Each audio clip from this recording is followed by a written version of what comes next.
Okay, so let's restart where we left it.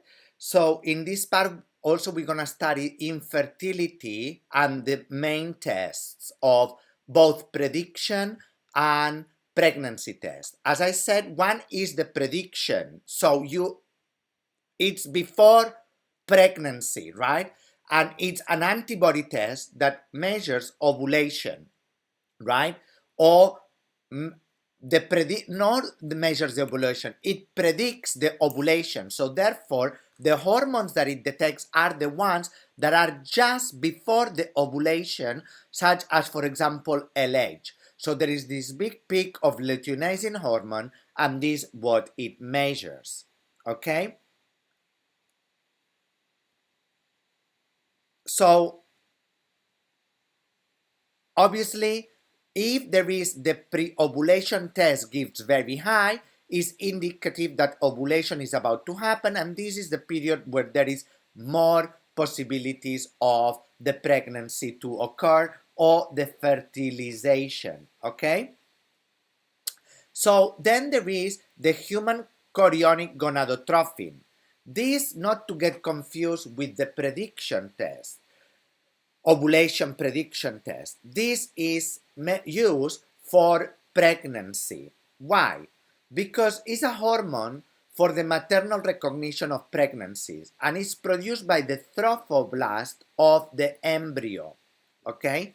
The trophoblast cells that are in the embryo after it's been fertilized are surrounding the embryo, and these cells will form the placenta, and they express very high levels of chorionic gonadotrophin. The trophoblast cells will eventually form the placenta after the embryo has implanted. Okay?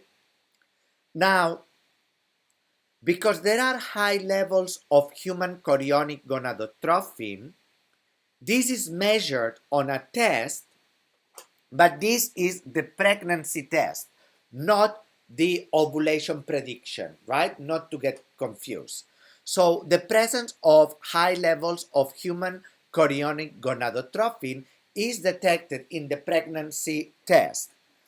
Human chorionic gonadotrophin interacts with the LHCH receptor in the ovary and promotes the maintenance of the corpus luteum that we have studied, right? And basically for maternal recognition of pregnancy and beginning of the pregnancy, the corpus luteum continues secreting progesterone, right? It does not, when it gets fertilization or an implantation, stops the production of progesterone. So the corpus luteum allows to secrete progesterone high levels during the first trimester, and that has different consequences. One is that the period stops, but also obviously progesterone enriches the uterus with a lining of blood vessels and capillaries to sustain the future embryo growth, implantation, and pregnancy. So the human chorionic gonadotrophin is highly expressed during the pregnancy, so it's elevated in the first trimester.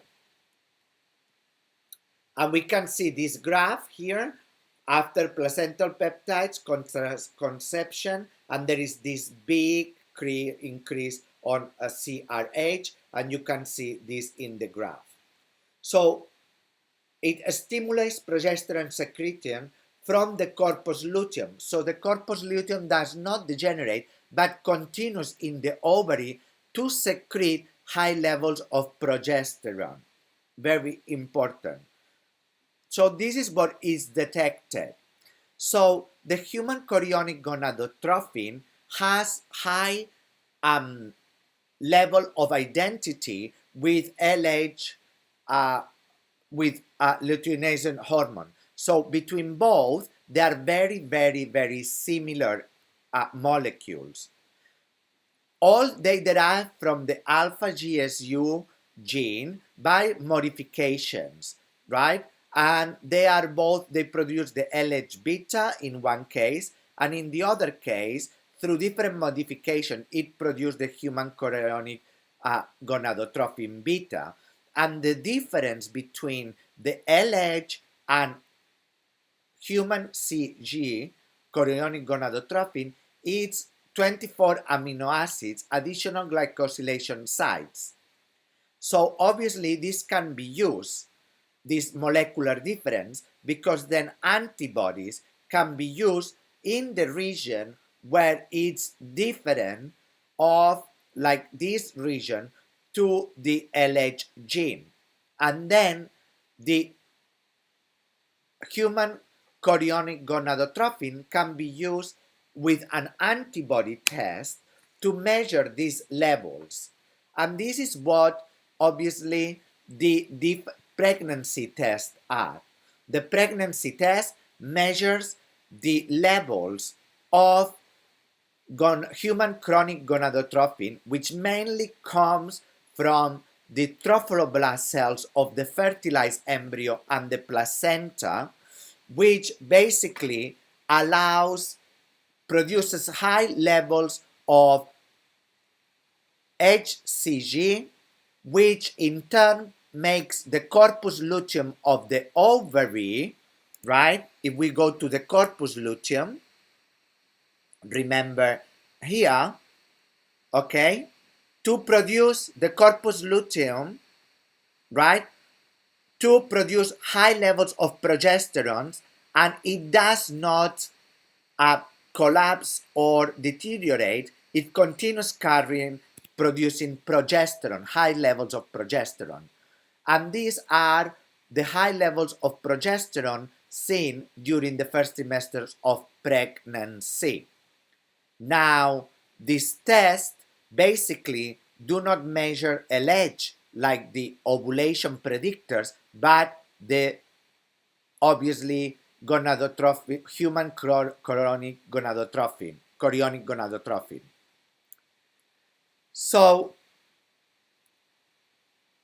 how about we have studied the menstrual cycle, how this is regulated at the level of the hypothalamus, how this is regulated at the level of the pituitary and in the ovary, and how this regulates the production of the follicle and the obviously the menstrual cycle. But then, using this level of knowledge of endocrine menstrual cycle, can we use this for contraception? And what are the implications also in the fertility? So this is what we have studied so far, right? So this is the general picture that you need to know, right? How the hypothalamus produces GnRH, activates FSH-LH, and then obviously it produces estrogen. High levels of estrogen, normal levels of estrogen has inhibitory effects, but then high levels of estrogen reverse the negative feedback and activates the production of GnRH and FSH to produce a big surge of LH that you can see here just before day 14, which impacts on the follicle growth, maturation, and repulsion of ovulation, right? And then there is a decrease of this, which will be followed by progesterone increase, okay? There are two options, whether there is obviously fertilization or not fertilization. If there is fertilization, the embryo, the placenta, or the trophoblast will produce human chorionic and will increase the progesterone through the luteal corpus, right? And basically, this will continue. It will not go down. It will continue through the first trimester of pregnancy, okay? Please do remember the different effects on the ovarian, uterine, and vaginal wall. So, what happens if we use steroids contraceptives, okay? We may prevent the ovulation, okay, from happening. We may prevent the hypothalamus.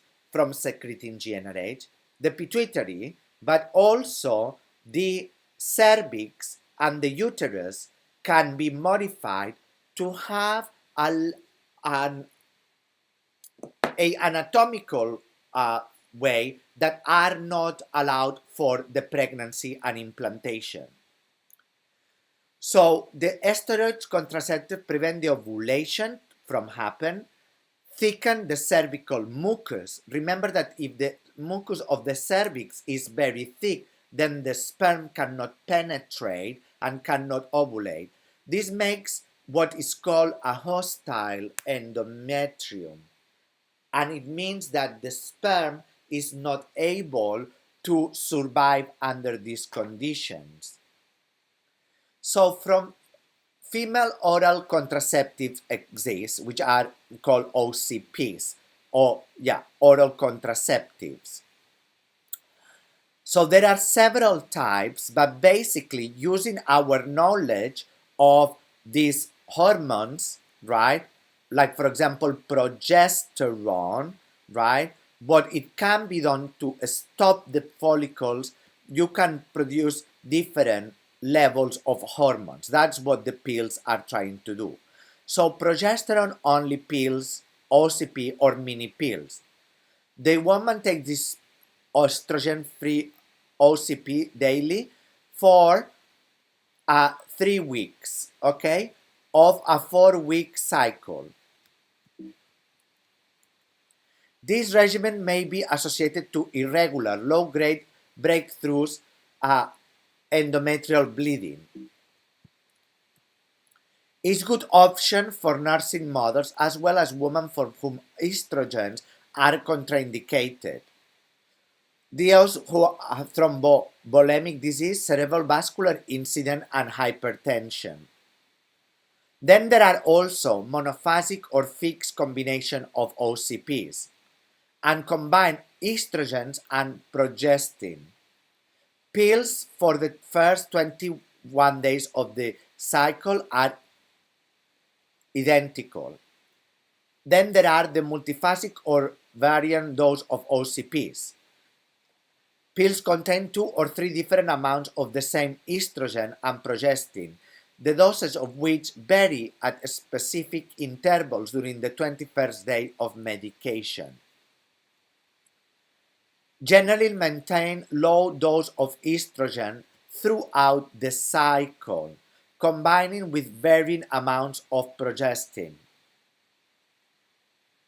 So obviously, what happens is that we are affecting at the level of the negative feedback loop on the levels of secretion, because if we maintain very low levels or high levels, this has an impact, remember, on the negative feedback of the pituitary and the hypothalamus.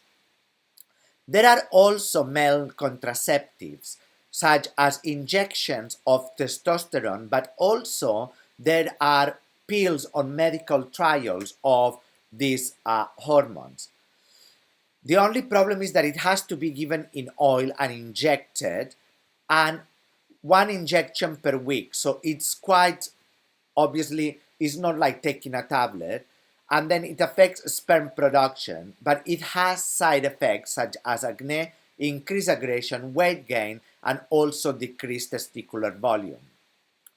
So there has been several studies on why it's not available in the market and why they are not used. One is that it has side effects, okay, because it plays with the level of testosterone, but also studies, behavioral studies, have shown that perhaps men are not trustable to be taking these drugs, right? And basically will end up not taking these contraceptives. So there is still a long study on this kind of medication for stopping the male contraceptive. So the mainly one used also, apart from using condoms, right? But the ones that are hormonal are the ones that we use for female contraception and the pills, right? So now that we know the menstrual cycle and the um, uh, male reproduction organ and the female reproduction organ, we can talk about what happens when the process of fertility, or what is obviously the fertilization of the embryo and pregnancy, does not occur. So this leads to a medical condition known as infertility, but the medical term that we use is subfertility, right? Because infertility refers to when there is no fertility at all. But sometimes the problem is not just fertility, it's subfertility. So the subfertility is defined as the inability to conceive for 12 months, right? Some say 2 years after the initial unprotected intercourse. Most of the couples, 80 to 90% of the couples, will conceive during this period. So there are two types of infertility or subinfertility. One that is called primary, and the other one which is called secondary. Primary infertility is when someone has never conceived a child, in the past has difficulties conceiving, but didn't have any successful pregnancy. Secondary infertility is where a person has had one or more pregnancies in the past, but now in having difficulties to conceive again. The incidence of subfertility is 15% of the general population.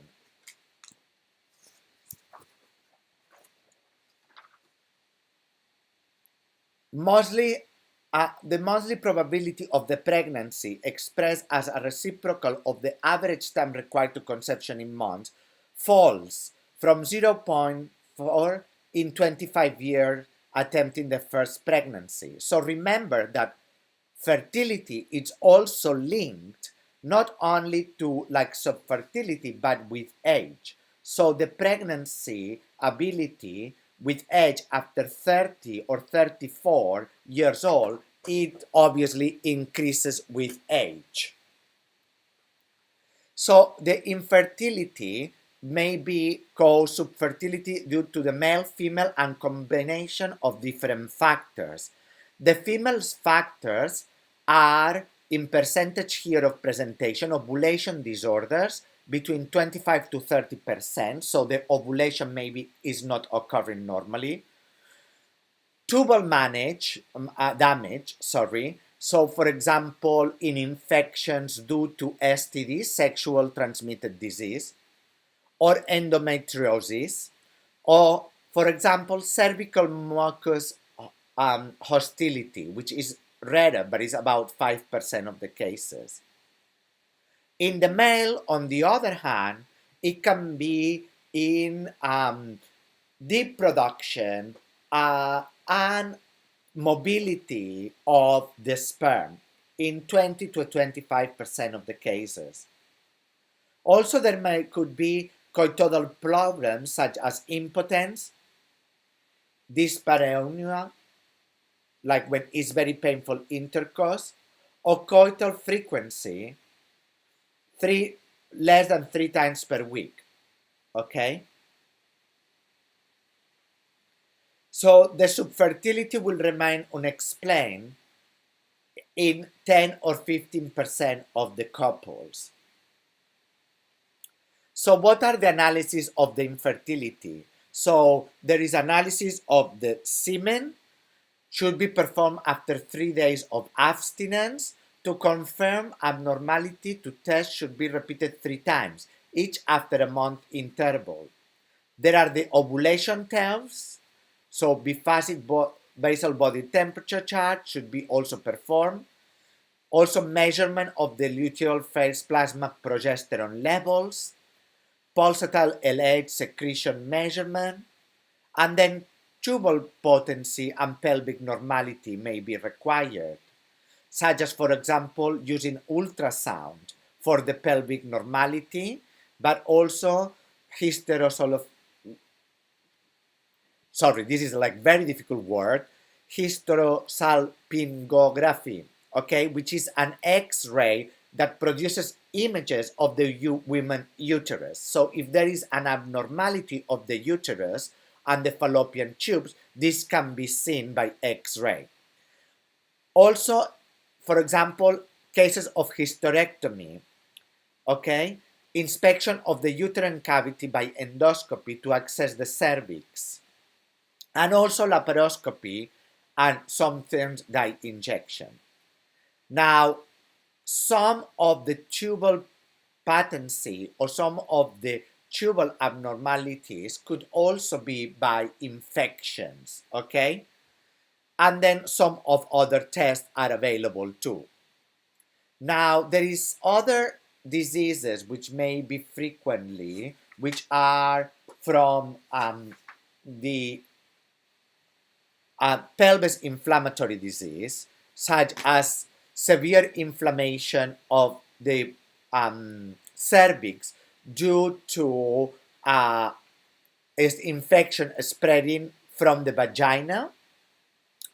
The main causes of pelvis inflammatory disease are sexually transmitted diseases such as chlamydia and, for example, gonorrhea. And obviously, this needs to be treated on time, very important, because unless the infection is treated promptly with broad antibiotic, it can cause a scarring of the ovaries, and obviously this can lead to narrowing and complete closure of the tubes, resulting in infertility. So very important to have the STDs checked for chlamydia and gonorrhea. Another common disease of infertility is polyovary syndrome or PCOS. Polycystic ovary syndrome is characterized by mild obesity, irregular menses, amenorrhea, and signs of androgen excess. Typically, the ovaries contain multiple cysts, and PCOS is the most common cause of anovulatory infertility. So, when the ovulation is not happening. The treatment is, if patient wishes to conceive, obviously, there are few options, such as weight loss, ovulation induction with drugs, or surgery in cases where medical treatment has failed. Okay?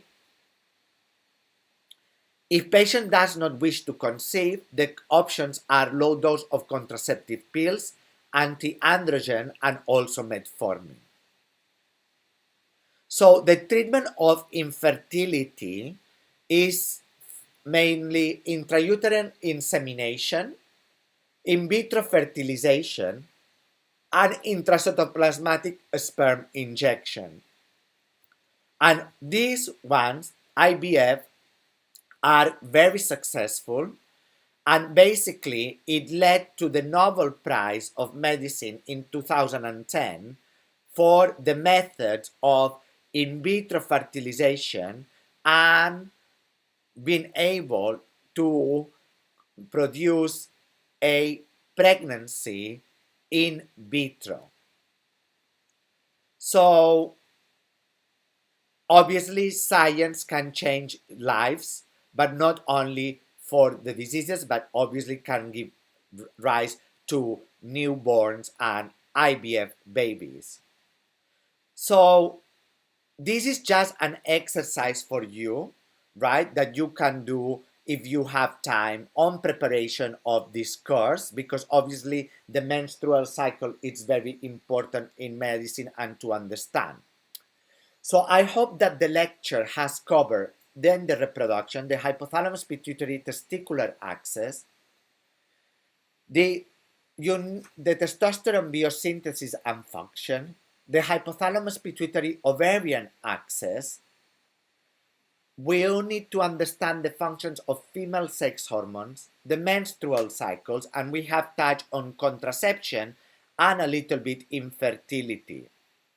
So what you need to know from all this series of lectures are the basic reproductive endocrinology of males and females, why they do not have their secretion is controlled and know how the secretion is controlled and the hormones involved, the events of the menstrual cycle, associated changes to the endometrium and the cervix, and the mechanisms of actions of female and hormonal contraception. So there are some supplementary reading if you want to do it, is here on the text. This will be uploaded in your QM plus. And then we have some spare time, but I will leave you guys with these questions, right? So we can go through some of them, and because I think we have some more minutes left, and also this will be uploaded in your QM plus. So the external male reproductive organ consists of the penis, the testes, and remember, external. So we have the urethra, prostate, scrotum, seminal vesicles, vas deferens.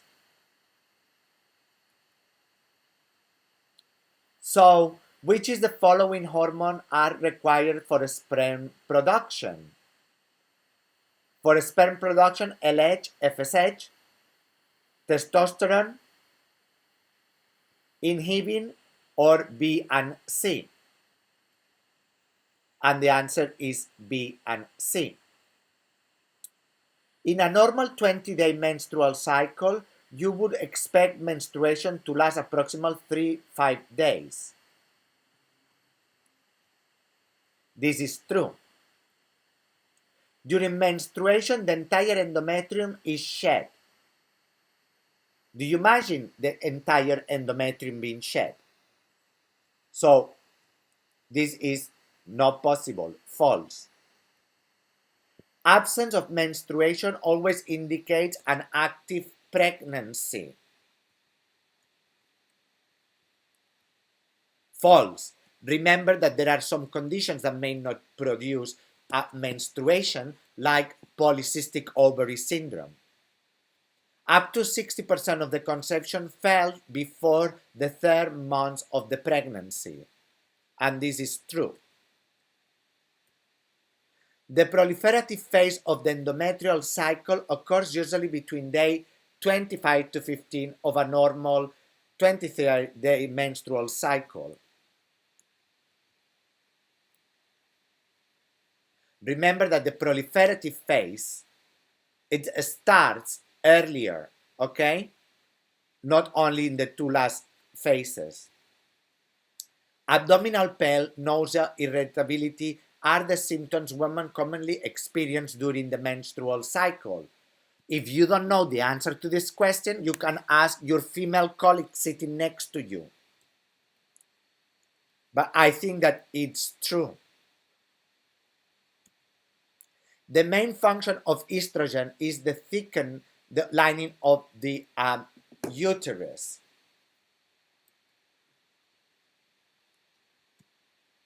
This is true. And we have not touched in puberty, but I have put just one slide of the different phases of puberty, but you don't need to know this. So with all this, my friends, I will have to say bye-bye. It has been an honor to teach you guys. And if you have any question, you can contact me by email. And let me just stop sharing. Stop share and seeing you all. So this is the end of the endocrine module. You guys have done excellent posters. It's been an honor to teach you. And then if you have any questions, you can either email me, just send, there is another session after if you have any doubts. But then with this is the last lecture of the endocrine physiology. From me and from Peter, thank you very much. And I hope you have learned and enjoyed these anatomy, physiology, endocrine lectures. Thank you very much for assisting to the class.